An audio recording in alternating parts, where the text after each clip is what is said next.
অক্টোবরে দেশের মাটিতে দক্ষিণ আফ্রিকার বিপক্ষে দুইটা টেস্ট ম্যাচ খেলবে বাংলাদেশ দল। এটা হচ্ছে আইসিসি টেস্ট চ্যাম্পিয়নশিপের অংশ। এখন কানপুর টেস্টকে আমরা সবাই বলছিলাম যে সাকিব আল হাসানের জন্য এটাই শেষ টেস্ট তার ক্যারিয়ারের। সাকিব যদিও দক্ষিণ আফ্রিকার বিপক্ষে দেশের মাটিতে টেস্ট ম্যাচ খেলে এই সংস্করণ থেকে তিনি বিদায় নেওয়ার কথা বলেছিলেন, কিন্তু যে বাস্তবতা সে বাস্তবতায় হলো সাকিবের দেশে এসে টেস্ট খেলার সম্ভাবনা খুবই কম।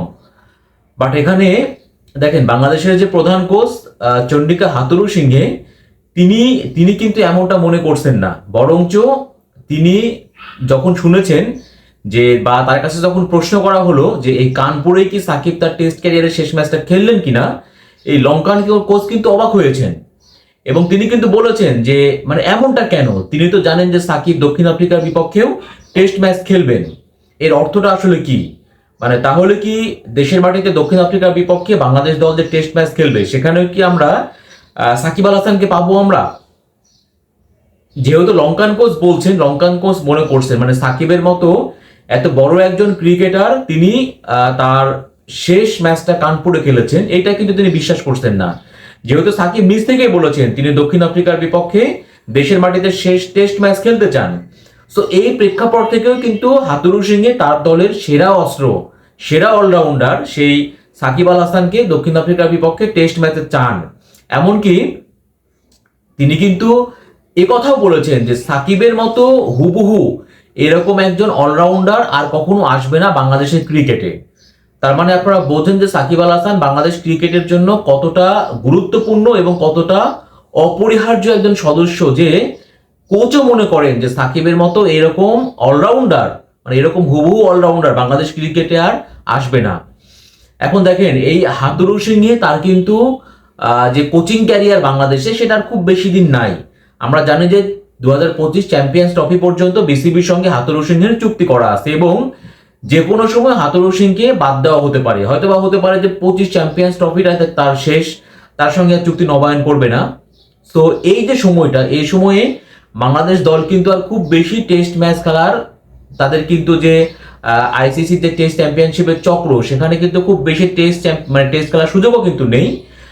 এই অক্টোবরে দেশের মাটিতে দক্ষিণ আফ্রিকার বিপক্ষে দুইটা টেস্ট ম্যাচ খেলবে, এরপরে নভেম্বরে বাংলাদেশ দল যাবে ওয়েস্ট ইন্ডিজ সফরে, সেখানে পূর্ণাঙ্গ সিরিজ খেলবে এবং সেখানেও কিন্তু বাংলাদেশ দল দুইটা টেস্ট ম্যাচ খেলবে। তার মানে এই যে হাথুরুসিংহের যে অধ্যায়টা শেষ হতে চলেছে, হাথুরুসিংহেও কিন্তু চান যে দলের সেরা যে অস্ত্র সাকিব আল হাসানকে নিয়ে তিনি পরিকল্পনা আসলে সাজাতে চান এবং সেজন্যই তিনি চান সাকিব যে ইচ্ছার কথাটা বলেছেন দক্ষিণ আফ্রিকার বিপক্ষে শেষ ম্যাচ খেলার জন্য দেশের মাটিতে, হাথুরুসিংহেও কিন্তু এমনটাই চান। এই জন্য তিনি বিশ্বাস করতে পারছেন না যে সাকিব আল হাসান তিনি কানপুরে তার ক্যারিয়ারের শেষ টেস্ট ম্যাচটা খেলেছেন। সো একজন কোচ যখন চান বা কোচ যখন মনে করেন বা বলেন যে সাকিব তো দক্ষিণ আফ্রিকার বিপক্ষে খেলবে, তার মানে কি তিনি বোর্ড প্রেসিডেন্টের সঙ্গে মানে বোর্ড প্রেসিডেন্ট ফারুক আহমেদের সঙ্গে কোনো কথা বলেছেন, কোনো আলোচনা করেছেন, বা তিনি কি বিসিবি থেকে কোনো এমন কোনো মানে ইতিবাচক বা সবুজ সংকেত পেয়েছেন যে সাকিব আল হাসানকে দক্ষিণ আফ্রিকার বিপক্ষেও টেস্ট ম্যাচে খেলানো হবে? বা তার যে বাধাটা আছে সেই বাধাটা, যেহেতু সাকিব তিনি আওয়ামী লীগ থেকে নির্বাচন করেছিলেন এবং মানে সাকিবের রোল তো এখন দুইটা, সাকিব একজন পলিটিশিয়ান এবং সাকিব একজন ক্রিকেটার। সো যদি আমরা পলিটিশিয়ানের রোলটা বাদ দেই তাহলে পরে অ্যাজ এ ক্রিকেটার হিসেবে সাকিব আল হাসানকে কিন্তু তিনি খেলতে চাইলে তাকে দলে না রাখার কোনো সুযোগ নাই। সাকিব যেহেতু নিজ থেকে খেলতে চেয়েছেন, তাহলে হয়তো এরকমটাও হতে পারে যে কোচের সঙ্গে বিসিবি প্রেসিডেন্টের কোনো কথা হয়েছে এই কানপুর টেস্ট চলাকালীন সময়ে এবং সেখানে বোর্ড প্রেসিডেন্ট ফারুক আহমেদ তিনি হয়তো কোনো ইতিবাচক সংকেত দিয়েছেন, যে কারণেই চন্ডিকা হাথুরুসিংহে তিনি মনে করছেন সাকিব আল হাসান তিনি দক্ষিণ আফ্রিকার বিপক্ষে দেশের মাটিতে শেষ টেস্ট ম্যাচটা আসলে খেলবেন।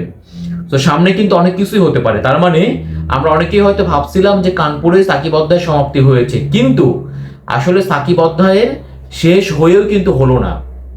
তিনি দক্ষিণ আফ্রিকার বিপক্ষে টেস্ট ম্যাচ খেলবেন কিনা দেশের মাটিতে, এই জন্য আমার মনে হয় যে আরো কিছুটা সময় আমাদের অপেক্ষা করতেই হবে এবং এই টেস্ট ম্যাচের আগে মানে এখনো সাকিবকে নিয়ে কিন্তু আলোচনা হবেই যে সাকিব তিনি দক্ষিণ আফ্রিকার বিপক্ষে টেস্ট ম্যাচে থাকবেন কিনা, টেস্ট ম্যাচ খেলবেন কিনা।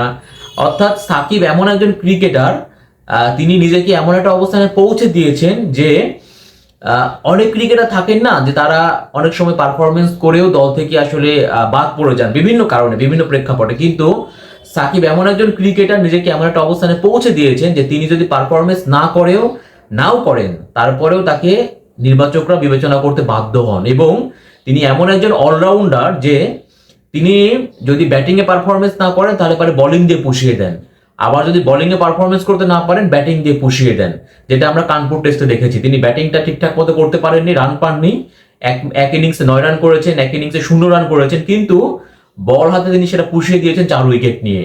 সো এখন আমরা আসলে দেখার অপেক্ষা যে যেহেতু হাতুরু সিংহে তিনিও চান বা তিনিও মনে করেন সাকিব দেশের মাটিতে তার শেষ টেস্ট ম্যাচটা খেলবেন।